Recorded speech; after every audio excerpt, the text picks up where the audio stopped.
Screen Guild Theater.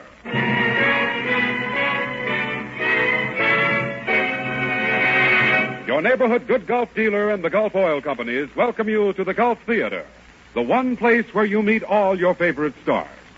Tonight we bring you the brilliant and charming twice winner of the Motion Picture Academy Award, Bette Davis, supported by one of the finest and largest radio casts ever assembled.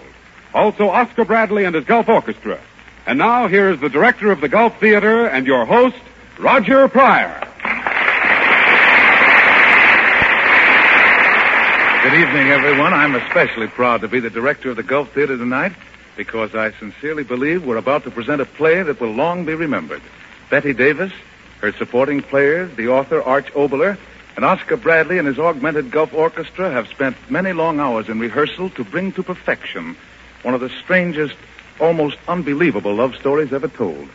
The great and undying romance of Nadezhda Filaretovna and Pyotr Tchaikovsky.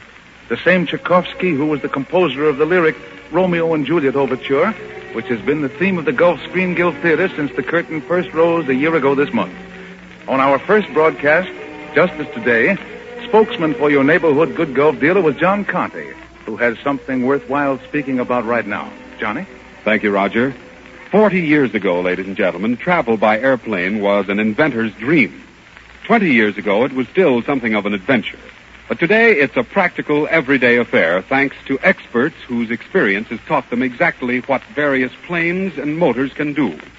And what various gasolines and motor oils can do also, which is what makes it news to you as a motorist when Captain Eddie Rickenbacker and his engineers at the famous Eastern Airlines announce, "This year, Eastern Airlines has again selected, for use throughout its entire system, the same gasoline and motor oil that have already been used exclusively for more than 5 years.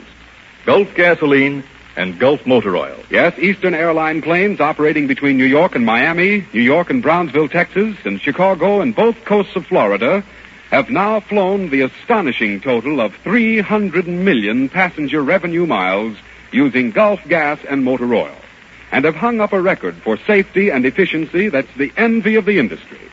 More mileage, complete dependability, top performance. The same things you want for your car are what led Eastern Airlines to select Gulf products for the air, just as millions of motorists select them for the highway. So next time, why not take a tip from Captain Rickenbacker and his experts and stop at the sign of the orange disc for Gulf quality gasoline and motor oil.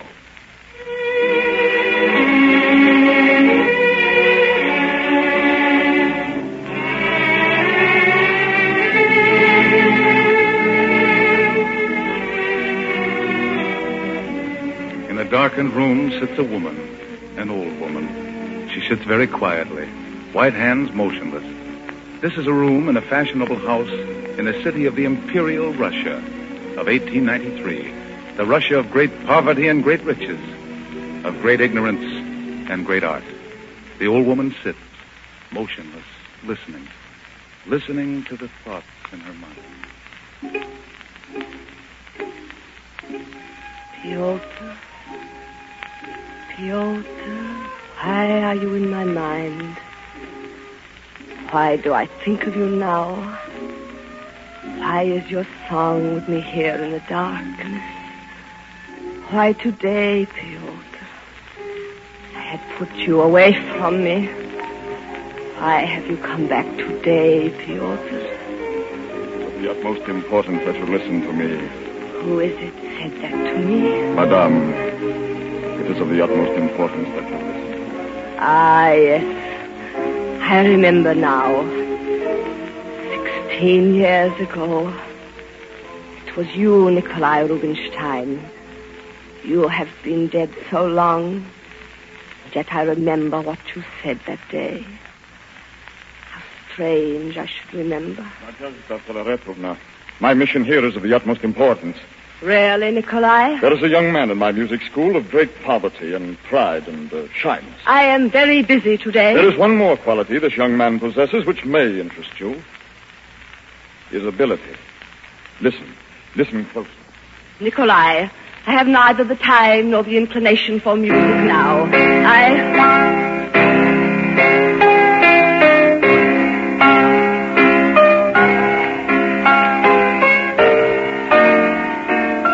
What music was this? What music was this you began to play, Nikolai Rubinstein? So many years, and yet I hear it. Music and yet not music. A voice, a man's voice singing to me.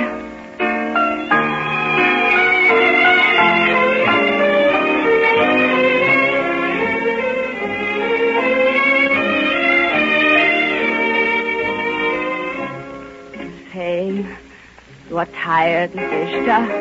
I tell you there will be no weariness. You are old, Nadezhda. I tell you, you will be young. You will have life again. A glorious singing life. I tell you this, Nadezhda. I tell you this, I tell you this.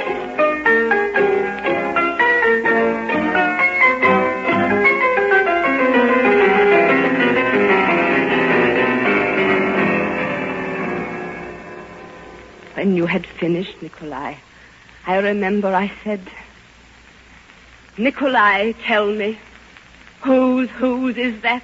His name? No one you've heard of. Pyotr Ilyich Tchaikovsky. So I heard your name for the first time, Pyotr. Will you help this man, Nadezhda Filaretovna?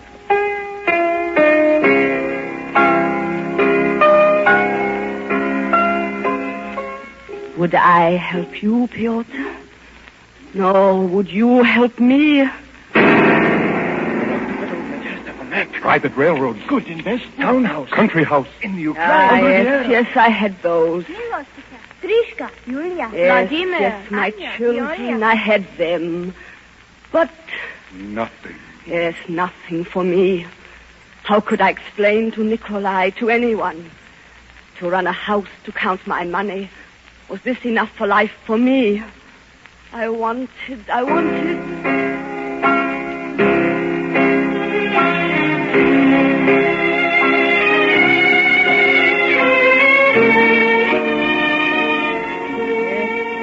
You said what I wanted, Pyotr.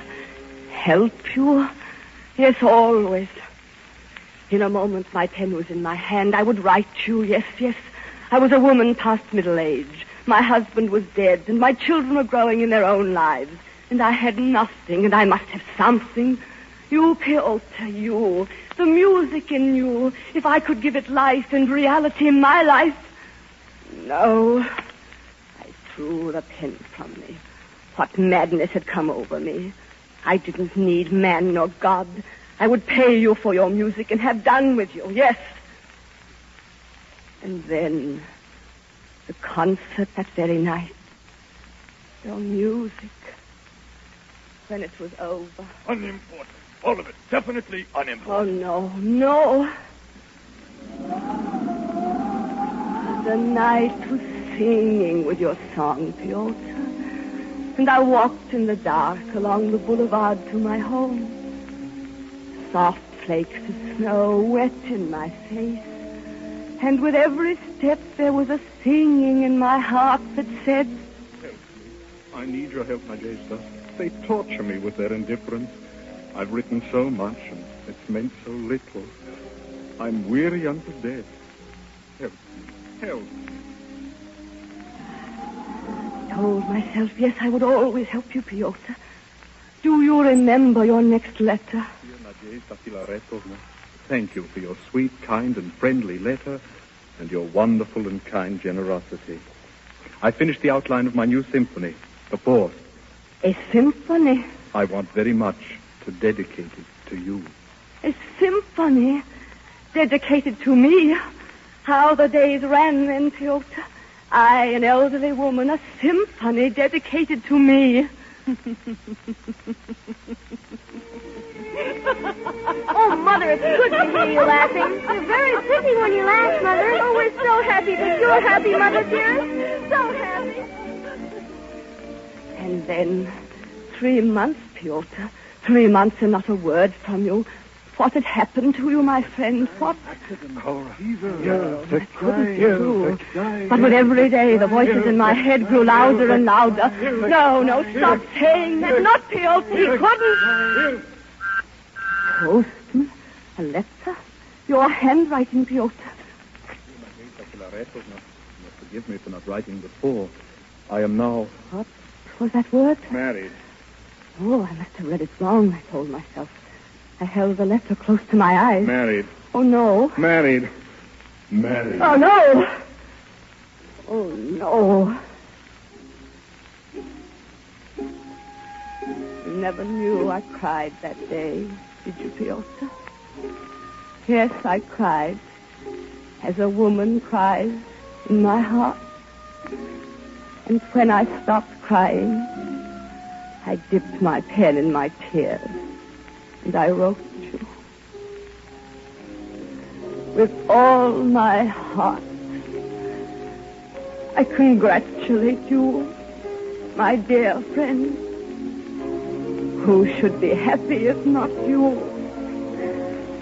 The giver of such great joy to others.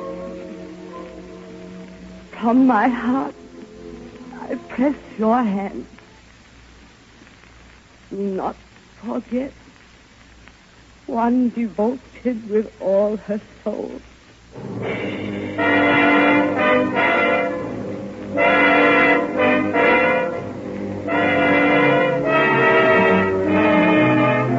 The days after that, like the days after someone who was close to you has gone away forever. Everything is just the same, and yet nothing is the same. Who was she? This woman who had taken your heart? Was she very young? I love you, my husband. Would she understand you? Would she respect your shyness, suffer your angers and fires of music blazed in you, humor your child's ways, strengthen your uncertainties, respect your greatness? Oh, I asked myself all this 1,000 times in the days that crawled on. Would she do all these things for you, Piotr, that anyone who truly loved you would do? How could there be an answer? No, this was my destiny. To watch the days and the years spin around nothing, into nothing, always nothing. To need no one, and to have no one who needed me.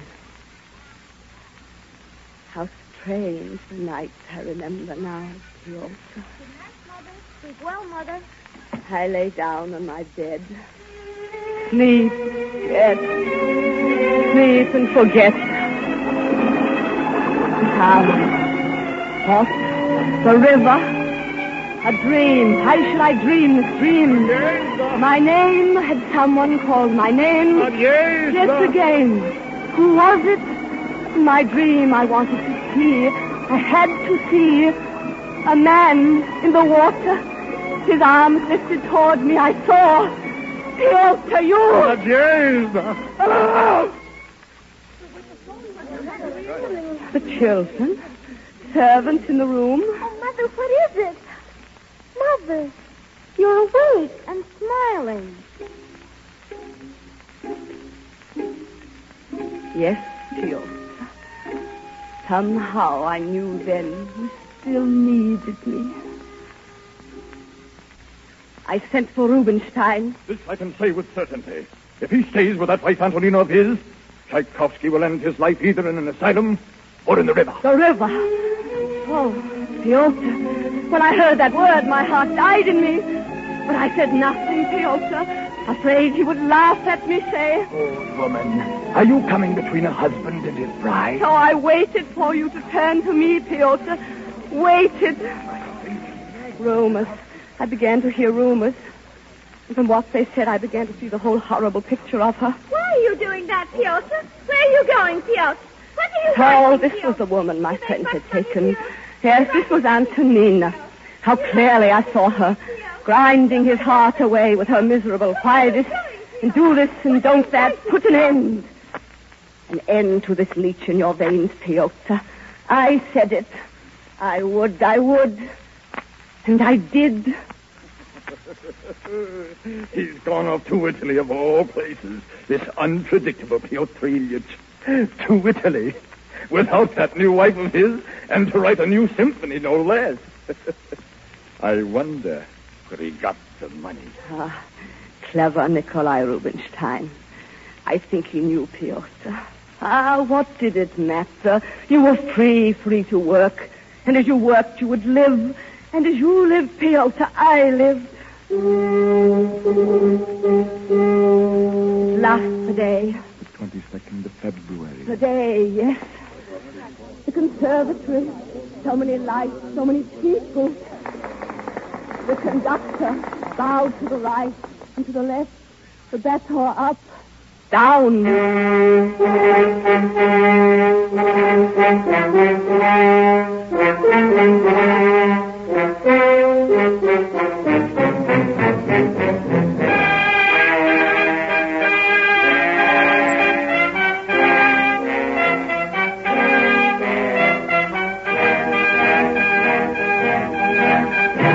Oh, Piotr.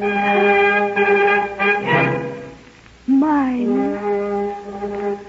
Yes, my own. Out of the mind and out of the heart of you for me. I sat there yet. I was with you, Piotr. Yes, with you. For the first time, even in thought. Alone with you. As young as you. Very ordinary, Tchaikovsky. Over. No, not over. Someone thrust a program into my hand. Don't you want a souvenir of the evening? I looked at the paper. The words I could hardly see. Fourth Symphony of Pyotr Ilyich Tchaikovsky. Dedicated... My beloved friend. Oh, Piotr. If the rest of my life could have been at that moment. And yet only your letters talking to me. Oh, Piotr. Walking in the night, I was lonely. I wanted your footsteps echoing mine. I wanted your voice answering mine. I wanted to see you, Piotr. Yes, why not? Why not? The thoughts in you are as my thoughts. The dreams in you are as my dreams. The music in you mine. You'd written that to me 100 times. Then why shouldn't I? Why shouldn't I see you? Oh, the want in me was so great. Did the heavens have pity?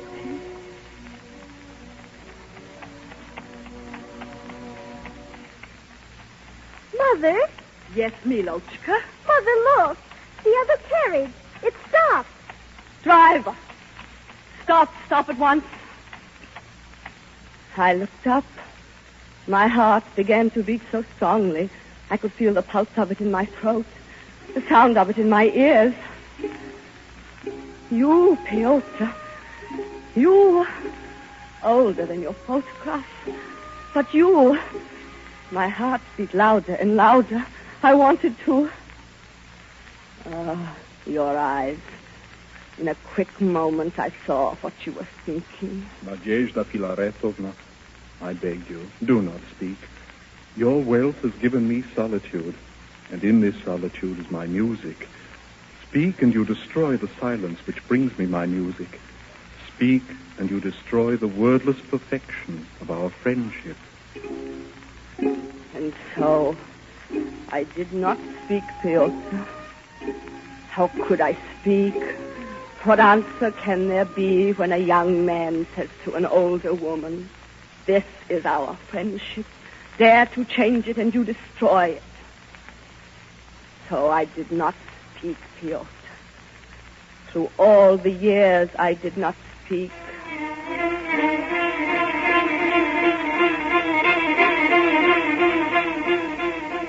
But your music, always a wonder of your music. How they began to applaud you. I always said the man's a genius. A medal from the Tsar himself. Yes. Let them pat you on the back with the quick flattery of their useless hands. It didn't matter as long as you wrote your music, Piotr. For me. Happy years, busy years. There was no weariness. I had love. And you gave it to me, Piotr. You. And it would last forever. Your need of me was as great as my need of you. So all of it would last as long as we lived. And I was young again, and life was good, Piotr. Everlastingly good, everlastingly. No. There was my son. He is dying, madame. My son dying? He has been working beyond his strength. The illness caught him quite weakened. He is dying, madame. Working beyond his strength. For what? For me. For the money Piotr, the thought a knife in my heart. I went into the room. Was this Vladimir? My firstborn, my dear. Mother. Vladimir. Help me. Help me. Help me. Help me. Whose words? Ah, you, Piotr. Yes, for 13 years, forgotten children and home. Only you, my every waking thought, you, and the help of you. Now those same words from my son. Help me, Mother. Help me. Yes. For 13 years I had sinned against him. But now I would help him. At his bedside I said it. Not a prayer. Who was I to pray? You up there, whoever and whatever you are, listen to me. Let him live, my son. Let him live even a little longer, and I will give up all else but my children. Let him live, my son. So the compact was made, Piotr, between God and me, and all these years I have kept it. My son lived a little longer, and I died when I wrote you that letter. That letter full of the bitterness of lies, telling you it was ended between us. But all lies, Piotr. For now I tell you the truth. I love you, Piotr. There, I've said it. Last I've said I love you, Piotr. As a woman loves a man. A young woman. Young. Oh, Piotr. Piotr, why have I told you now? You're so far away, and yet why have I spoken? After all these years, what I have never dared even think. Why? The church bells? Why do they ring so late at night? Oh, Piotr, I remember. They told me, and my poor old heads had forgotten. Yesterday they carried you through the streets. Thousands of them, mourning, carried you and put you to rest.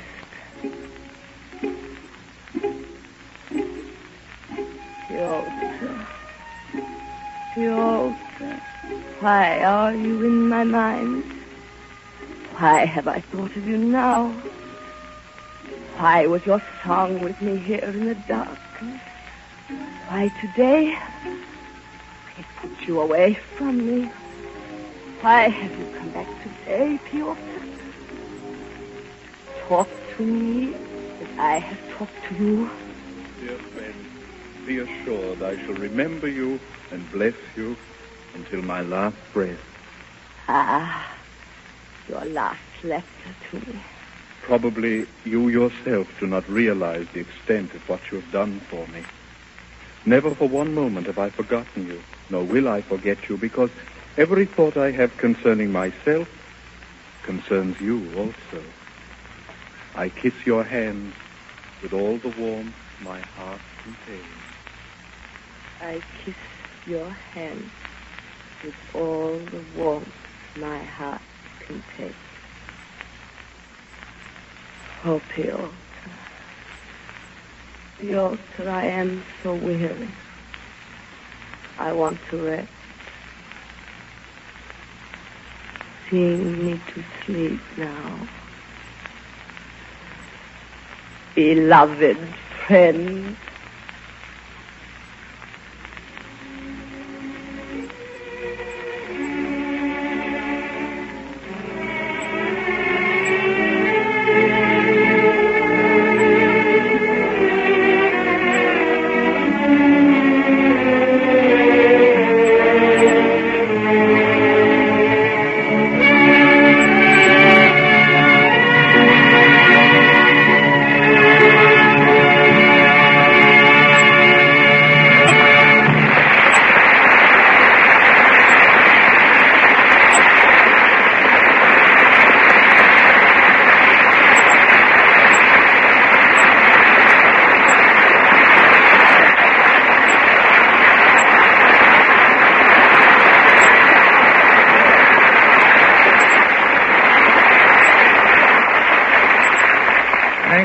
Thank you, Bette Davis. Congratulations on a wonderful performance. And thanks to you, Arch Obler, for a magnificent play, and to you, Oscar Bradley, for your superb scoring and conducting. Ladies and gentlemen, you never saw a more excited audience in all your life, because in just a moment, Bette Davis is going to receive another award. Yes, another award to add to the 2 awards she's already received from the Academy of Motion Picture Arts and Science. This is really a great night here in the Gulf Theater, one we'll never forget. How do you feel about it, Johnny? Oh, the same way you do, Rod. Say, who's going to give the award to Betty? Mr. Douglas Churchill of Red Book Magazine. Look, Johnny, will you take over for a minute? I'll check and see if the newsreel cameramen and Mr. Churchill and Miss Davis are ready. Okay, Roger, I'll follow through and check something with all the motorists listening in. Ladies and gentlemen, when you go out for a walk in winter, the chances are you look first to see that you have your gloves or perhaps your overshoes and a scarf, to be sure that you have everything that you need. Well, in somewhat the same way, when you start off in your car, it's a good idea to use a gasoline that has everything you need. During winter especially, it's not enough for a gasoline to be good in just one way. It should be good in every way. Knowing this, Gulf engineers are constantly at work to step up the all-round quality of that good Gulf gasoline and Gulf no-NOx gasoline, each in its own class. As a result, your good Gulf dealer gives you even better gasoline today than 6 months ago, just as 6 months ago he delivered a better gasoline than the year before. For instance, take the important matter of anti-knock rating. Now, you may own a 1940 model or an older car. You may want hill climbing or smooth, quick acceleration in traffic. Whatever your needs, you'll be delighted with the smooth running performance of Gulf gasolines. And you'll be just as pleased with the quick, cold weather starts and the high mileage even on winter roads. Yes, folks, for high anti-knock and high quality on all other points, too, look ahead when you buy gasoline. Look ahead for the sign of the Gulf orange disc. Thank you, John.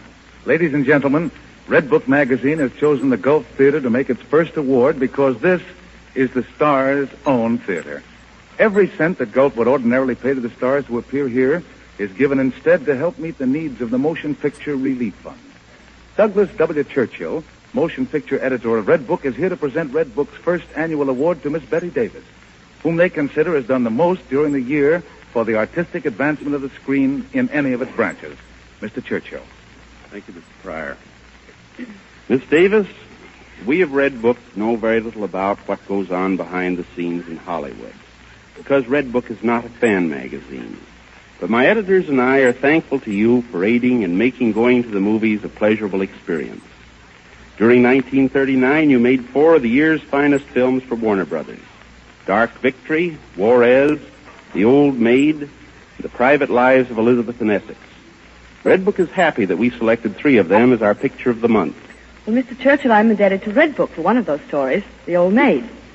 And in the current issue is the beginning of Somerset Maugham's The Villa on the Hill, which I will do for Warner Brothers when we've finished All This in Heaven, too. Well, we're proud of that. And now, Miss Davis, here in the Gulf Theater, it is my pleasure to give you this cup on behalf of our editors and our 4 million readers for your distinguished contribution to the art of the motion picture during 1939. Thanks. Oh, thank you, Mr. Churchill. In accepting it, I am conscious again of the great debt that I owe to press and public, both of which have accepted my efforts in a most kind and friendly manner. To Mr. Edwin Varma, the editor of Red Book, to Mr. Valdemar Vetlugrin, and to you, my sincere thanks. And to my radio audience, I wish I could say, like the delighted woman that I am, see what I got. Thank you, Bette Davis and Mr. Churchill. And ladies and gentlemen, be sure to join us in the Gulf Theater next week when we bring you Douglas Fairbanks Jr., Paulette Goddard, Frank Morgan, Roy Dorsey, Mary Forbes, Margot Stevenson, and Oscar Bradley and his Gulf Orchestra. Listen in, won't you? Good. Until then, this is Roger Pryor saying, good night, everybody, for your neighborhood good Gulf Theater. This is the Columbia Broadcasting System.